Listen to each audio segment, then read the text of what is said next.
bersedekah itu perkara baik ataupun buruk, maka tak kiralah orang Islam ke bukan Islam ke akan menjawab bersedekah itu baik. Dia tanya lagi, dah kalau merompak, mencuri, kalau didapati bersalah, ya, adakah boleh dikenakan hukuman? Kita pun menjawab, boleh, memang kena hukuman. Sebab perkara itu salah, buruk, jahat, tak baik. Ya, jadi perkara buruk mendapat hukuman, perkara baik mendapat apa dia? Perkara baik dapat apa? Ganjaran. Mendapat ganjaran.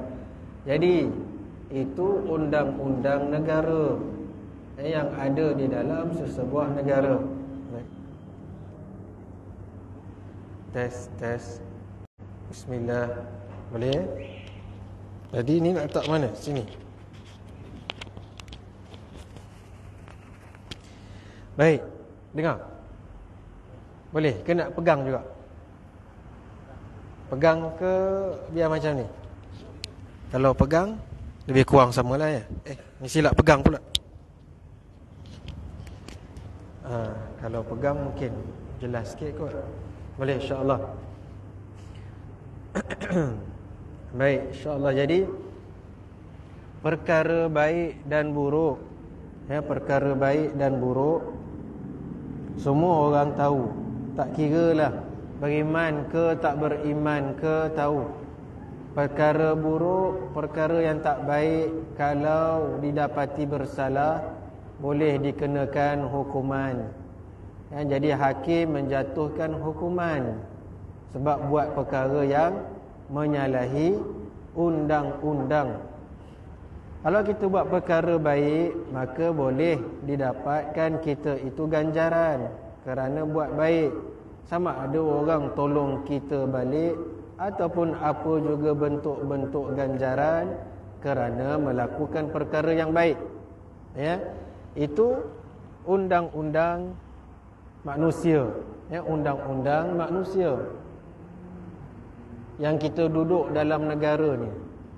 Apatah lagi yang kita duduk di bawah pemerintah alam ataupun pencipta alam, pencipta diri kita. Ya, dia yang jadikan diri kita dan dia telah menetapkan undang-undang, peraturan-peraturan ataupun syariat.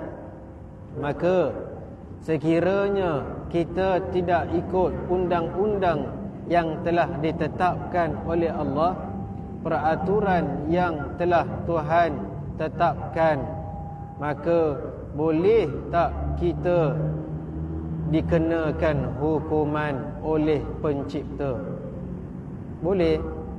Sama macam tadi, buat salah dapat hukuman, ya, tapi hukumannya bukan di dunia, hukumannya di akhirat. Ya, adanya tempat hukuman, ada tempat ganjaran. Tempat yang buruk, ya, perkara yang buruk, maka tempatnya yang buruk. Perkara yang baik, maka tempat yang baik. Jadi apabila kita dijatuhi hukuman oleh pencipta diri kita ni, maka adakah boleh kita katakan Tuhan itu tak adil? Boleh tak? Bolehkah kita kata Tuhan tak adil? Sebab kita dah langgar dia punya undang-undang. Bila dia nak masukkan kita ke dalam neraka ataupun menjatuhi hukuman terhadap kita yang telah melanggar undang-undang alam ataupun undang-undang pencipta diri kita atau pencipta alam, tiba-tiba kita kata, oh, Tuhan tak adil. Boleh? Tak boleh. Jadi orang yang berfikiran waras pun menjawab tak boleh. Wa imma dia bukan orang beriman sekalipun, kerana dia hidup bukan dia yang buat. Dia hidup kerana ada yang jadikan dia. Sebab itu undang-undang yang wajib yang pertama perlu dipatuhi ialah beriman dengan pencipta. Itu undang-undang wajib, beriman dengan pencipta. Dan sebab nak suruh kenal pencipta diri ni. Jadi sebab itu Allah antarkan Rasul daripada Nabi Adam alaihissalam sehinggalah Rasul yang terakhir Nabi sallallahu alaihi wasallam, Nabi Muhammad sallallahu alaihi wasallam selama 13 tahun berdakwah untuk mengukuhkan iman. 13 tahun supaya kita kenal Tuhan. Itu yang mula-mula yang wajib, iaitu undang-undangnya wajib beriman.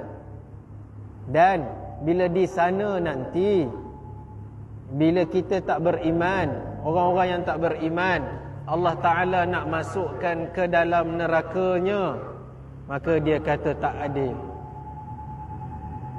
Tak boleh. Sebab kamu hidup di dalam negara Malaysia pun kamu tertakluk dengan undang-undang negara. Apatah lagi kamu hidup di bawah undang-undang pencipta yang mana mewajibkan kamu beriman kepada dia. Sebagaimana kita wajib menurut undang-undang negara, begitulah kita wajib dan menurut undang-undang pencipta. Jadi benda ni simple. Bila Allah Ta'ala tanya nanti, sama ada kita boleh jawab ataupun tak boleh jawab, itu antara kita dengan Allah Ta'ala. Jadi sebab itulah wajib bagi setiap mukallaf itu mengenal pencipta, kerana dia yang menciptakan kita, tapi kita tak nak kenal dia.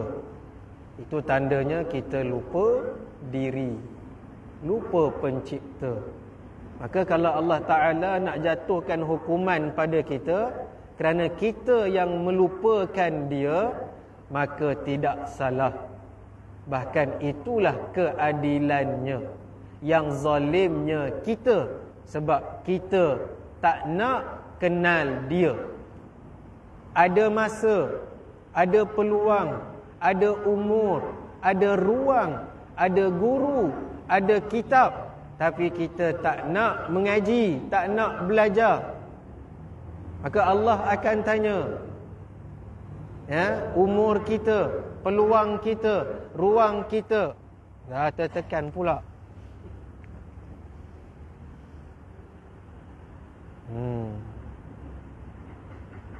Baik. Hello, ada?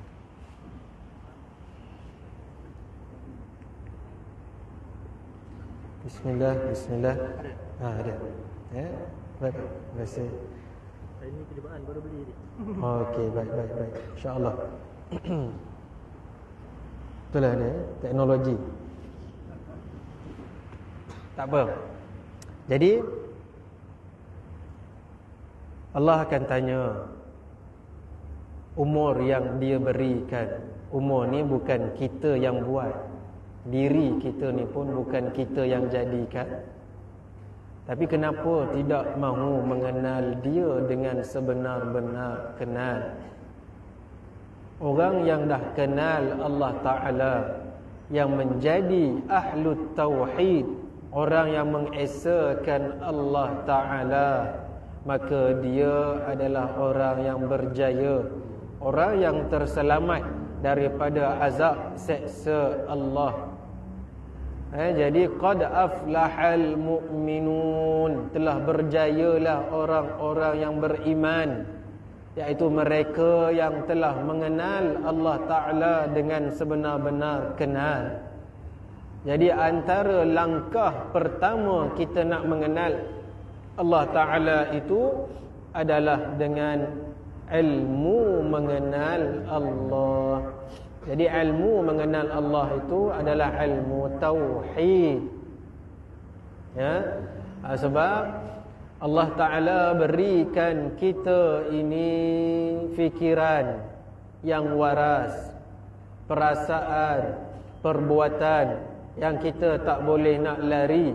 Fikir kita, rasa kita, buat kita adalah kerana makhluk.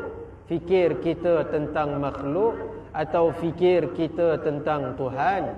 Rasa kita sibuk dengan makhluk atau rasa kita sibuk dengan Tuhan. Perbuatan kita kerana makhluk atau perbuatan kita kerana Tuhan. Itu semua akan ditanya. Ya. Jadi adalah satu kesalahan kerana meninggalkan ilmu mengenal pencipta. Sebab itu ilmu tentang iman wajib, ilmu tentang Islam wajib, ilmu tentang ihsan wajib. Bukan sunat, tapi fardu ain, bukan fardu kifayah. Tak apalah, dah ada wakil kat masjid tu, kita tak payah pergi lah. Bukan macam tu. Yang dah ada wakil kat masjid tu, kalau menguruskan jenazah, ya. Pasal itu fardu kifayah. Pasal dah ada wakil kat masjid, tolong buat. Tapi kalau mengaji ilmu tauhid, jangan hantar wakil. Tentang dia ada anak, Ahmad, kau pergilah masjid tu, pergi mengaji sekarang. Ayah tanyalah apa yang kat masjid tak? Ayah ke anak ke semua wajib hukum dia belajar tentang iman. Iman itu ilmu tauhid lah. Belajar tentang Islam. Islam tu ilmu fiqh lah. Belajar tentang ihsan. Ihsan itu ilmu tasawuf. Ya. Jadi hukum adalah wajib. Jadi sebab itu tiap-tiap mukallaf diwajibkan mengetahui dalil pula. Segala sifat Allah Ta'ala itu sama ada dalil naqli. Apa itu dalil naqli? Iaitu dalil yang dinakalkan, yang diambil daripada Al-Quran dan hadis. Itu naqli. Dalil wahyu Al-Quran dan hadis. Ya, inilah dalil yang sangat teguh. Ini dalil hukum. Ataupun dalil aqli, dalil akal, iaitu hujah-hujah akal. Inilah dalil yang haqiq, yang tahqiq, makna yang kukuh mengukuhkan lagi dalil wahyu. Jadi akal itu untuk mengukuhkan lagi wahyu. Sebab itu Allah Ta'ala sebut, afala ta'qilun, afala tatafakkarun. Tidakkah engkau orang yang berakal? Tidakkah engkau orang yang berfikir? Jadi semuanya itu kerana apa? Kerana nak mengukuhkan lagi dalil naqli, dalil wahyu. Ya, sebab itu perlu kepada akal yang waras. Perlu kepada dalil akli. Jadi kalau kita orang beriman, tak bolehlah kita gunakan dalil naqli dulu, kemudian dalil akal. Tapi kalau orang yang tak beriman, kita dahulukan dalil akal, kemudian baru naqal, baru naqli, akli dulu. Sebab orang beriman memang dia tak tahu apa itu Quran, hadis tak tahu. Kita sebut dekat orang kafir, qul huwallahu ahad, tak jadi. Sebab dia tak beriman pun dengan ayat tersebut. Ya, sebab itu kita perlu kepada ilmu pengajian mengenal Allah itu, iaitu ilmu tauhid, supaya kita nak ajak orang bukan Islam dengan menggunakan akal yang waras, supaya dia boleh terima. Ya, jadi itu gunanya salah satu pengajian sifat 20 ni. Penggunaan yang utama adalah untuk diri kita, untuk mengukuhkan lagi keimanan, kepercayaan, i'tiqad kita kepada Allah Ta'ala, supaya kita dapat tetap apa? Tetap pemikiran kita itu mengenai Allah Ta'ala. Tetap tumpuan kita hanya kepada Allah Ta'ala. Tetap perasaan kita itu dengan Allah Ta'ala, tidak terusik dengan makhluk. Tetaplah perbuatan-perbuatan kita itu kerana Allah Ta'ala. Tinggal kita kerana Allah, buat kita kerana Allah, bukan tinggal kita kerana makhluk. Apa maksud dia? Tak payahlah semayang lebih-lebih sangat depan orang, nanti orang kata kita ni alim pula. Tinggal buat solat sunat banyak-banyak sebab takut orang kata kita alim. Tinggal pakai pakaian sunnah sebab takut orang kata kita ni tunjuk alim. Jadi kita tinggal amal itu kerana makhluk. Kata Imam Ghazali, itulah juga riya. Sama ada kita buat kerana makhluk atau tinggal kerana makhluk, dua-dua itu riya. Jadi tak perlu kita nak pandang pada makhluk. Tapi kenapa masih memandang kepada makhluk? Kerana ilmu tauhid tak kukuh. Sebab itu kenapa masih ada lagi dalam hati? Sebab ilmu tauhid tak tersemat lagi dalam hati. Jadi kena belajarlah. Jadi diri itu belum lagi kukuh, teguh dengan Allah Ta'ala. Tapi kita dah rasa dah okey, dah rasa kukuh, teguh. Itu tandanya adalah tertipu daya nafsu dan syaitan. Jadi ketiga-tiga ilmu tak boleh nak dipisahkan. Ya. Fiqh, tauhid, tasawuf tak boleh dipisahkan. Sebagaimana diri kita ni tiga unsur. Kita selalu ulanglah. Kita ada jasad, kita ada organ dalam, kita ada roh. Itulah dia manusia. Jasad itu umpama fiqh, perbuatan zahir kita. Organ dalam itu termasuk otak, akal itu seperti tauhid, dan roh itu umpama tasawuf. Tak boleh nak dipisah-pisahkan. Jadi bila sebut sambung situ, dalil akal terbahagi kepada dua. Ijmali secara rangkuman, borong ataupun ringkas. Ijmal itu secara umum. Tafsil secara terperinci. Jadi boleh pilih hujah ataupun dalil akal, sama ada hujah umum ataupun hujah secara detail. Itu wajib tahu salah satu. Sambung kesimpulan. Tiap-tiap mukallaf boleh memilih salah satu daripada tiga cara. Maksud tiga cara tu, tiga cara mengetahui dalil. Sama ada dalil naqli atau dalil aqli ijmali atau dalil aqli tafsili.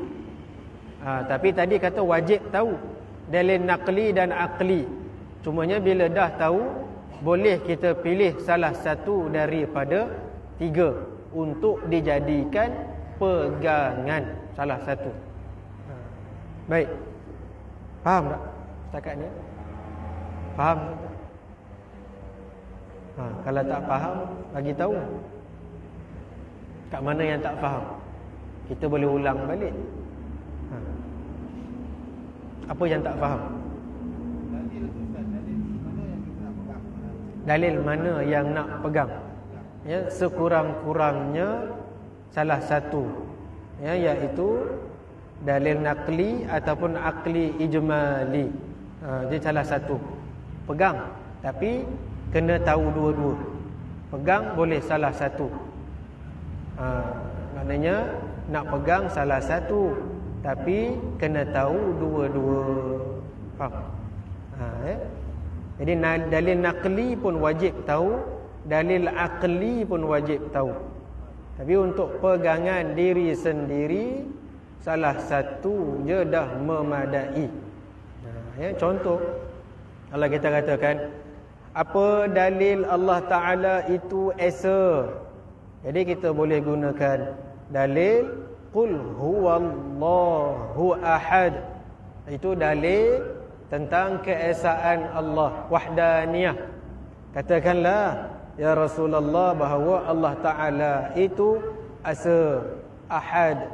Yang cukup dah, memadai. Apa dalil yang lain-lain itu? Dalil Allah Ta'ala itu bersifat qudrah.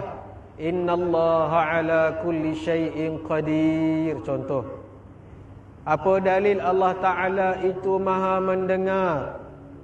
Innahu huwas sami'un basir. Jadi mendengar, melihat sama dalil dia. Innahu huwas sami'un basir. Dialah yang maha mendengar dan maha melihat. Jadi itu dalil-dalil yang wajib kita tahu. Tiap-tiap bagi sifat Allah Ta'ala itu kita tahu dalil. Apa dalil wujud, apa dalil qidam, apa dalil baqa. Jadi kita orang beriman kukuhkan dengan dalil Quran ataupun hadis. Quran lah yang utama, ayat-ayat Quran. Itu dalil-dalil sifat-sifat Allah Ta'ala itu semuanya ada di dalam Al-Quran. Bila dalil dah ada, nak tolak ke sifat yang ada? Tak boleh lah. Makanya tak bolehlah kita nak mengatakan sifat 20 ni bid'ah ke apa ke. Sebab dalil kesemua sifat Allah Ta'ala itu ada dalam Al-Quran. Jadi tang mana kata salahnya sifat 20? Tang mana bid'ahnya sifat 20? Sebab dalilnya semua ada dalam Al-Quran. Sebab itu ulama' kata, sesiapa yang sengaja ataupun berpegang dengan menolak salah satu daripada sifat 20 ni, boleh jatuh kafir. Nak tolak yang mana?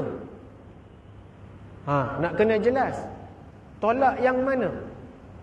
Nak tolak Allah Ta'ala itu mendengar. Kalau tolak Allah Ta'ala mendengar, nescaya Allah Ta'ala itu pekak. Nak tolak Allah Ta'ala itu melihat, nescayalah buta lawan dia. Nak tolak yang mana daripada 20 tu? Tu nak kena jelas. Sebab tu kalau tolak salah satu sifat 20 tu, boleh jatuh kafir. Kalau tolak dengan sengaja. Tapi kalau dia tolak itu, kita kena tanya dululah, tolak yang mana? Dia kata kita tak tolak sifat 20, tak tolak pun sifat-sifat Tuhan tu, tapi kita tolak cara pengajian sifat 20. Cara pengajian yang macam mana? Mana yang salahnya? Cuba tunjukkan. Boleh kita share bersama. Nak tahu juga kod mana pengajian sifat 20 ni salah. Itulah kita ni ngajilah sungguh-sungguh kitab-kitab turas, pengajian turas. Itu pengajian yang diwarisi daripada Nabi sallallahu alaihi wasallam. Sifat 20 ni pengajian. Tahu pengajian ni memang tak ada pada zaman Nabi dan sahabat. Sama juga pengajian yang lain. Contoh ilmu pengajian sirah ada ke zaman Nabi? Ngaji sirah ada? Tak ada. Mengaji ilmu fiqh zaman Nabi ada tak? Tak ada. Semua itu disusun oleh para ulama untuk memudahkan umat belajar, faham, susun.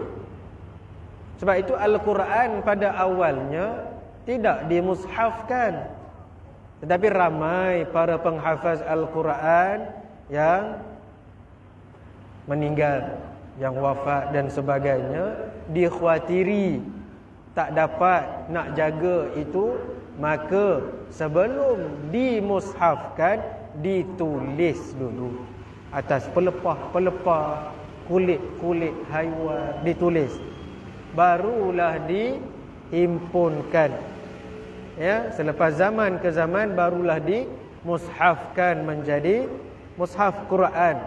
Begitu juga pada awalnya tidak dibenarkan menulis hadis, sebab takut bercampur pula dengan Al-Quran.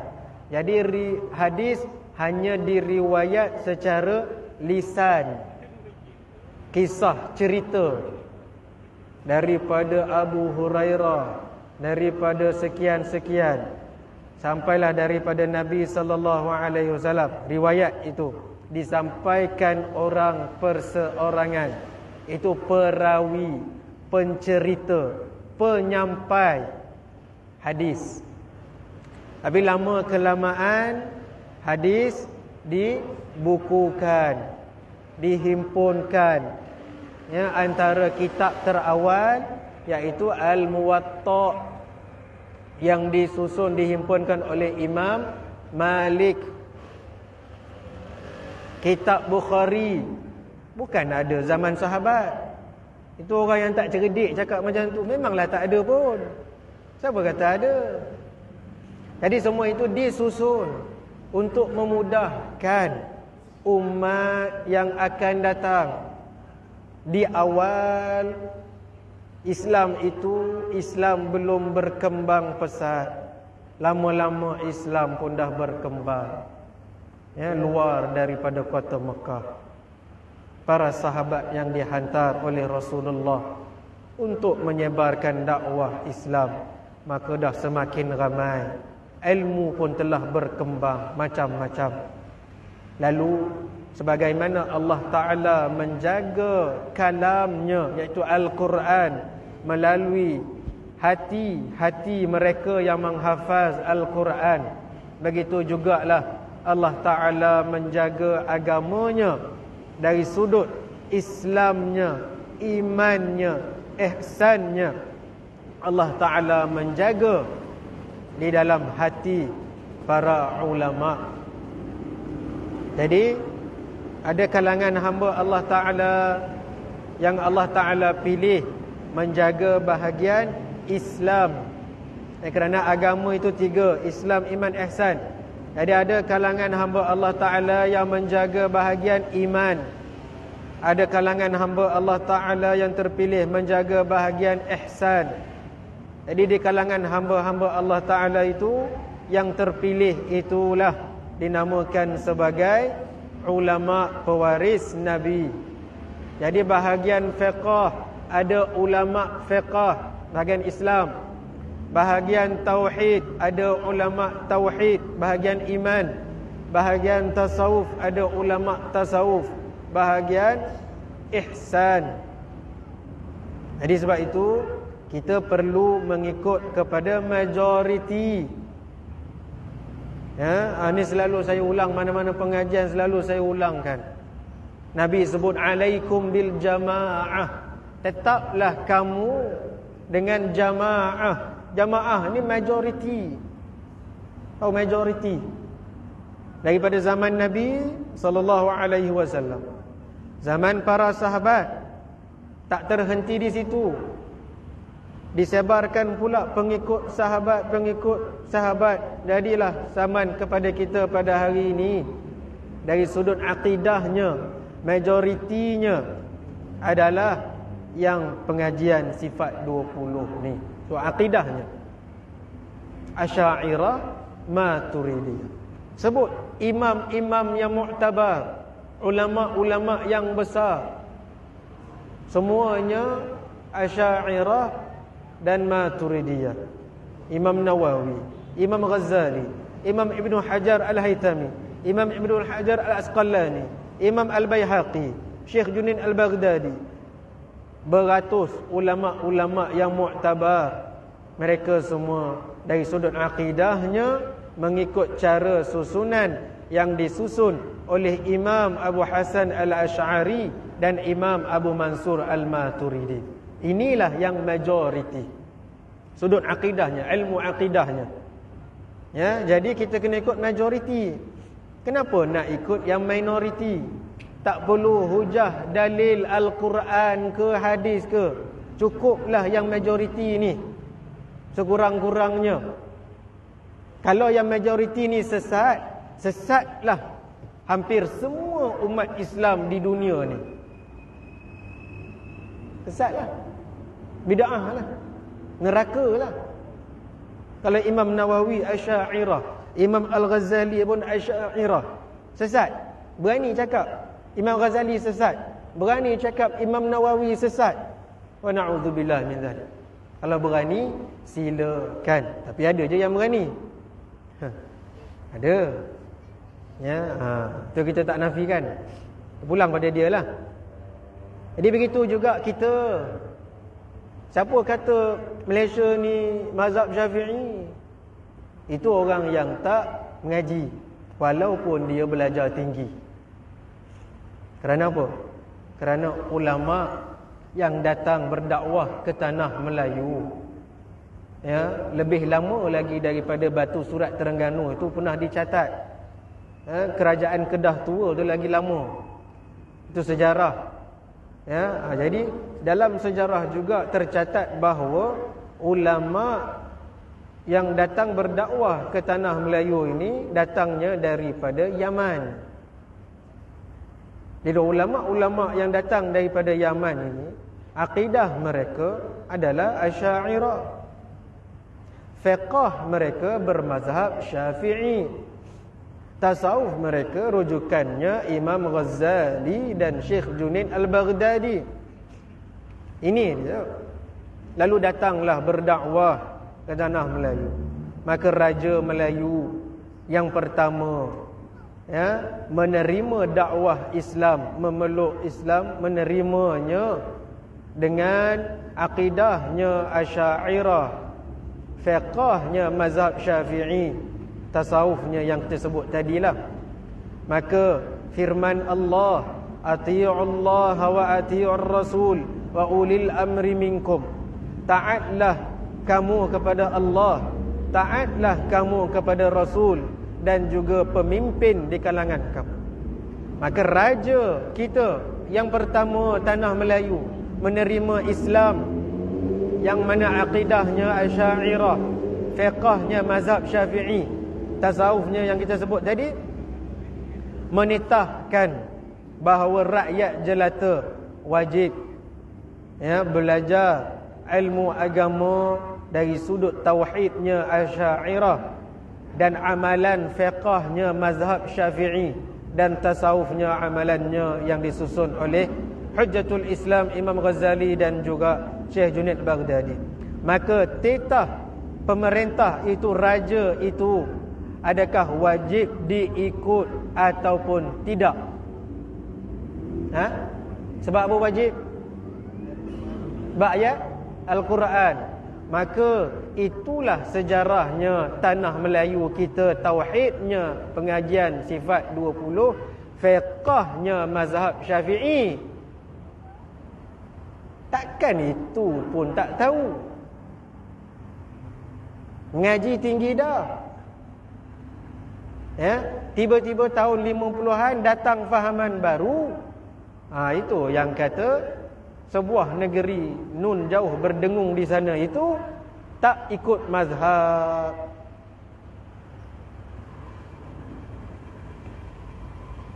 Kita pun ikut.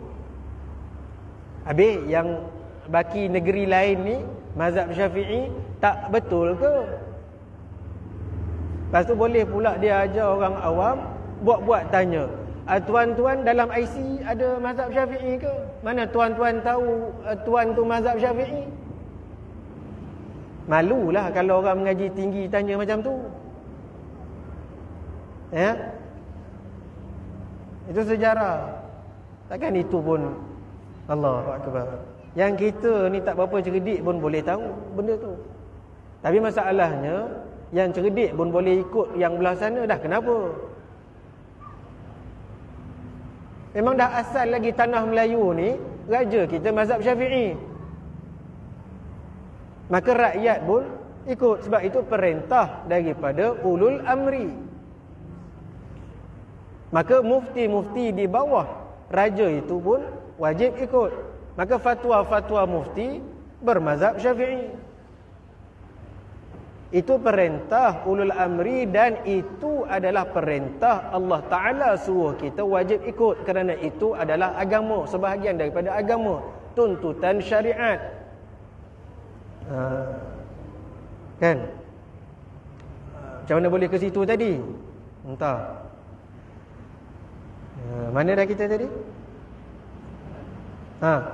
Jadi seseorang yang boleh berfikir adalah berdosa jika tidak mengetahui salah satu daripada dalil-dalil tersebut.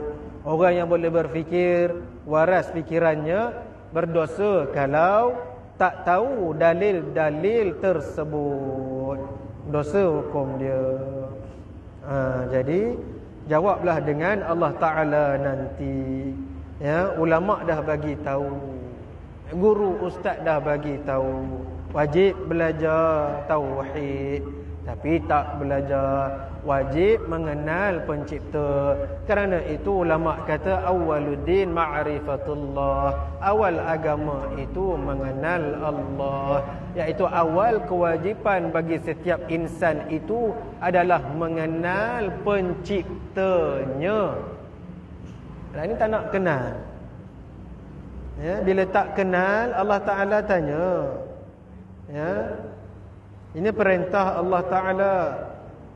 Baik, ada soalan? Ya.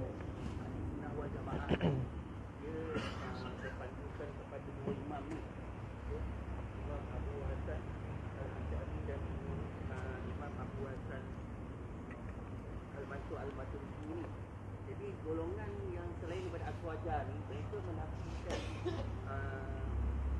pelajaran ilmu tauhid tempat doktor ni. Mereka tu belajar kitab mana pula selain daripada kita berbandingkan imam orang ni. Jadi diorang ni imam apa pula? Baik.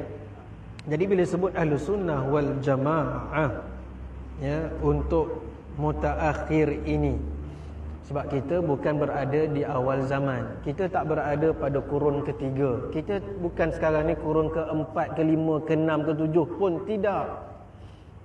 Kalau nak sebut kurun ke yang awal dulu, munasabah lah. Kerana waktu itu masih lagi ramai yang berfahaman dengan faham sahabat, berfahaman dengan fahaman salaf. Tahu salaf? Salaf ni adalah period, zaman, ya, iaitu zaman sampai kurun ketiga. Salaf ni bukan golongan, ya. Salaf ini adalah zaman berdasarkan hadis sahih tersebut, ya, ba'da qarni thumma ba'da qarni. Mana golongan yang terbaik adalah pada kurunku, kemudian pada kurunku, kemudian pada selepas kurunku. Maknanya ada tiga. Maknanya ulama simpulkan bahawa di situ bahawa itu adalah kurun, qarn. Mana kurun iaitu zaman salaf. Jadi ilmu, fahaman yang dalam within that period, dalam waktu itu, tempoh itu dinamakan salaf. Selepas kurun ketiga tidak lagi dinamakan salaf, dinamakan khalaf. Faham? Khalaf maknanya dah habis dah zaman salaf, tak ada dah. Tetapi yang berfahaman dengan fahaman salaf masih ada. Faham? Waktu tu masih ada sebab dekat lagi. Tapi manusia itu bila dah meninggalkan dunia, dah tak banyak, semakin kurang dan semakin kurang. Kita tak menolak masih ada lagi yang berfahaman salaf, tapi dah semakin kurang. Sebab itu Al-Imam Abu Hanifah radhiyallahu anhu berfahaman salaf. Imam Abu Hanifah tahun 50 Hijrah. Keempat-empat imam itu semuanya salaf. Ya, Imam Syafi'i 100,5. Ya, 150. Empat-empat imam tu semuanya salaf. Dan Imam Abu Hasan Al-Asy'ari pun hidup di zaman salaf. Tahun 230 lebih hidup. Tapi dia punya fahaman ni disusun dah selepas itu. Jadinya bila sebut Ahlussunnah wal Jamaah, ada sebahagian yang mengikut faham salaf yang disambung oleh fahaman Imam Abu Hanifah. Imam Abu Hanifah. Sampai sekarang pun kitabnya ada, masih ada. Ya, tapi tak ramai dah yang belajar. Ya. Jadi bila bila tengok ulama dah menapis, ulama dah periksa. Ya, sebab kitab-kitab lama telah disaring, telah ditapis oleh berpuluh ribu ulama alim yang mahir. Jadi mereka semuanya dah mentashihkan, membetulkan mana-mana yang ada yang salah dan sebagainya. Maknanya dah masak ilmu itu. Jadi sebab itu bila ya Imam Abu Hasan Al-Asy'ari menyusun fahamannya mengikut Al-Quran dan hadis, maka ulama-ulama yang ada pada zaman beliau tidak menolak. Tak menolak. Bahkan meneruskan, menambah baik sahaja. Tidak ada yang menolak. Kerana apa? Kerana apa yang disusun oleh Imam Abu Hasan Al-Asy'ari dan Imam Abu Mansur Al-Maturidi tidak menyalahi syariat. Dan akidahnya semuanya bersandarkan Al-Quran dan As-Sunnah. Ni susunan. Cumanya adalah yang lain-lain tu, perbahasan itu yang mana diambil daripada ilmu falsafah yang telah ditapis, yang bersesuaian dengan syariat Allah dan Rasul. Itu yang telah ditapis. Ya, sesuaikan untuk orang yang beriman, untuk orang Islam. Itu telah ditapis. Jadi tak ditolak. Jadi mereka yang tak nak ikut pengajian sifat 20 ni, kita nak tahu juga mereka ikut apa. Dan kebanyakannya masih ada yang berfahaman seperti Syiah, yang berfahaman seperti Mu'tazilah. Mu'tazilah pun ada tapi tak banyaklah. Yang berfahaman yang lain-lain itu. Dan juga yang berfahaman W. Kan? Fahaman W. W fahamlah W apa tu. Jadi banyak fahaman W itu, tauhid mereka, pengajian tauhid mereka, tauhid 3. Tauhid 3. Ya, pengajian tauhid 3. Iaitu pengajian tauhid uluhiyah, rububiyah, asma was sifat. Pengajian, bukan penggunaan istilah tersebut. Penggunaan istilah uluhiyah, rububiyah, asma wa sifat itu pun diguna pakai dalam pengajian sifat 20. Ada je, tak ada masalah. Tetapi yang menjadi masalah adalah isi kandungan pengajian tauhid 3 tersebut. Itu yang masalah. Itu yang ulama bangkang. Sebab ada benda yang tidak menepati Al-Quran dan Sunnah dalam pengajian tauhid 3 tersebut. Sehingga kalau mengaji mendalam lagi kitab-kitab besar mereka itu, sampailah kepada mensyirikkan orang Islam. Ya, bahkan kata sebahagiannya ahlu maksiat ke orang kafir pun kadang-kadang lebih baik daripada orang Islam, sampai begitu ada bunyinya.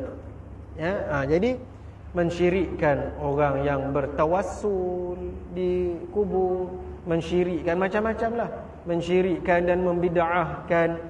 Sebab itu satu ketika dulu pada waktu zaman ekstremis yang tersangat, fahaman yang dibawa oleh Muhammad Ibn Wahab itu, sehingga banyak yang orang Islam, ulama-ulama yang bangkang dia itu dibunuh.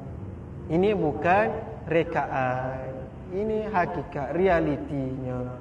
Boleh tengok kitab Tarikh An-Najd, sejarah tentang An-Najd, kitab juga Al-Fitnah Al-Wahhabiyah yang dikarang oleh Syekh Zaini Dahlan. Banyaklah dalam tu, dalam kitab tersebut menulis tentang kekacauan yang berlaku Melayu yang dibawa oleh fahaman yang dibawa oleh Muhammad bin Wahab itu tadi. Ya, banyaklah yang berlaku. Jadi benda ni tak boleh nak elak.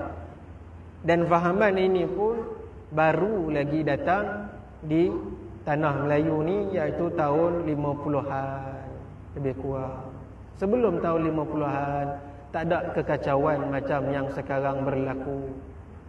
Bila timbul mereka ini, mulalah menzahirkan perkara yang nampak macam real tapi tak real. Ibarat emas zulian. Emas zulian. Zahirnya nampak emas, tapi dia bukan pure emas.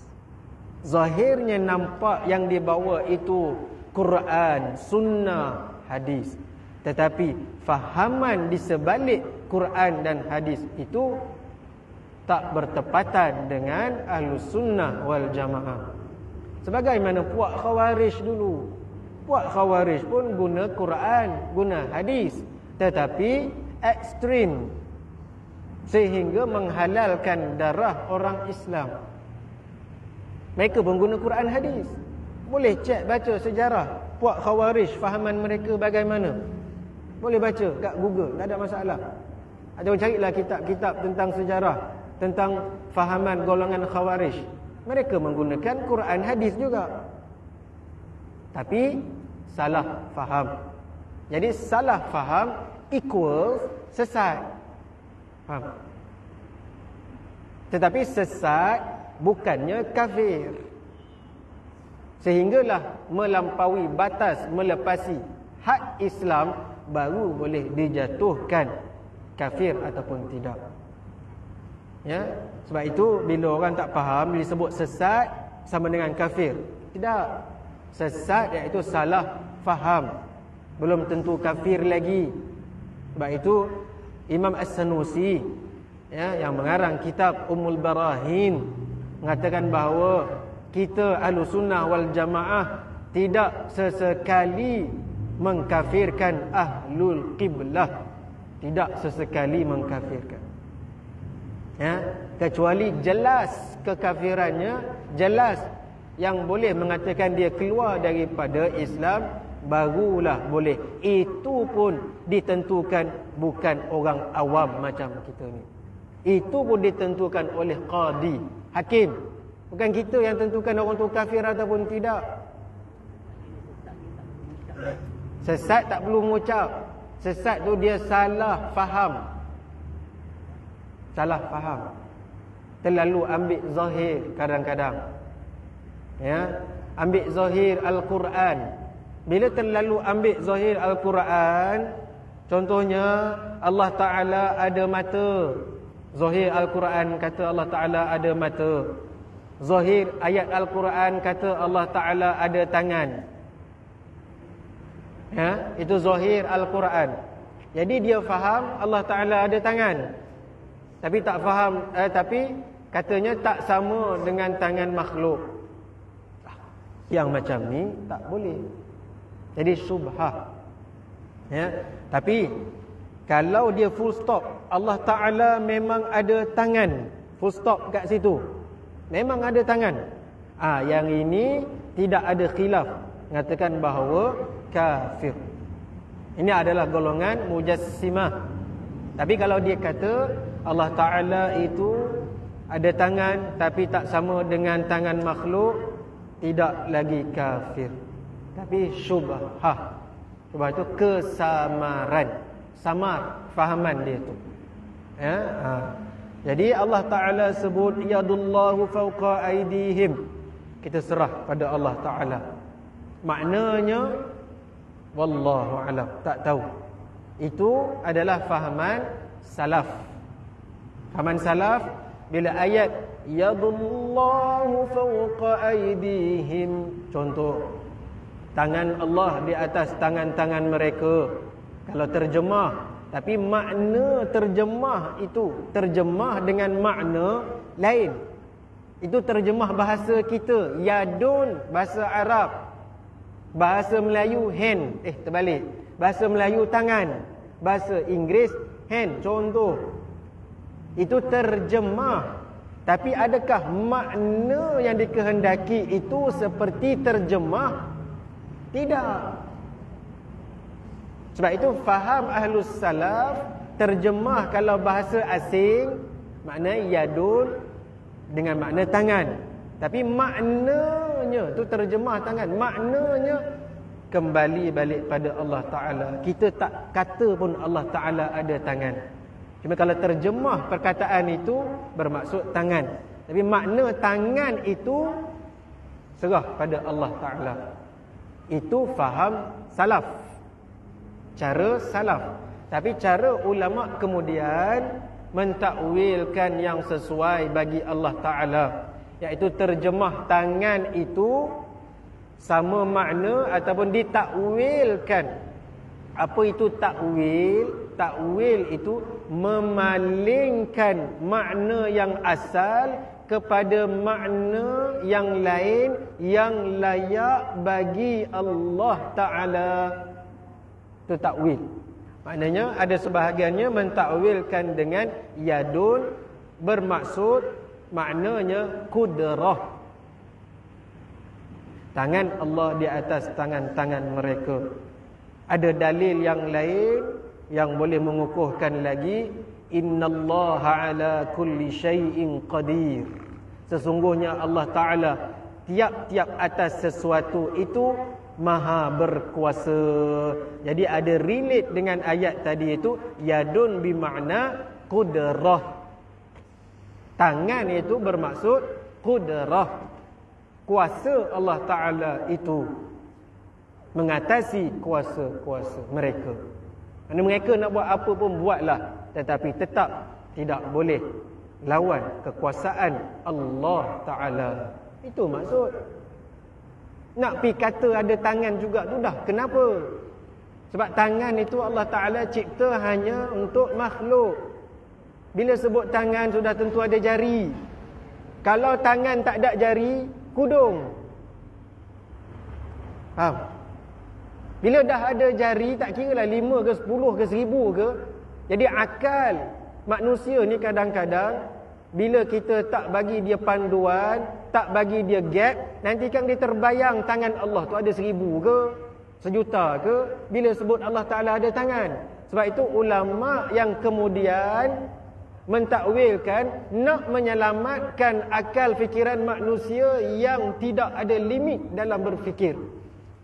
Faham? Nak selamatkan. Sebab tu golongan salaf, iman mereka kuat. Yang kemudian sekarang ni kita kuat ke iman kita? Tengoklah. Boleh tengok keliling. Ujian kita untuk umat akhir zaman macam-macam, dengan medianya, dengan apa ke. Macam-macam fahaman timbul. Allah, yang sesat, yang tak sesatnya, macam-macam.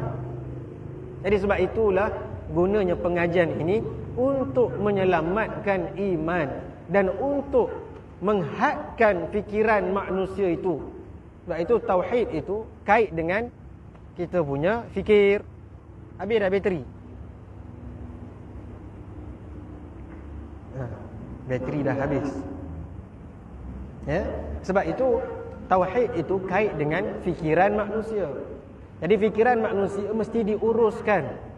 Jadi pengurusan fikiran manusia itu adalah dengan ilmu tauhid. Untuk menguruskan fikiran manusia. Kalau tak ada ilmu tauhid, manusia ni fikir kadang-kadang tu macam-macam, fikir terbayang apa semua. Jadi sebab itu perlu adanya ya kita punya pagar, kita punya panduan, iaitu ilmu tauhid yang nak menguruskan pemikiran manusia yang tak terbatas. Ya. Boleh jelas insya-Allah. Ada soalan lain?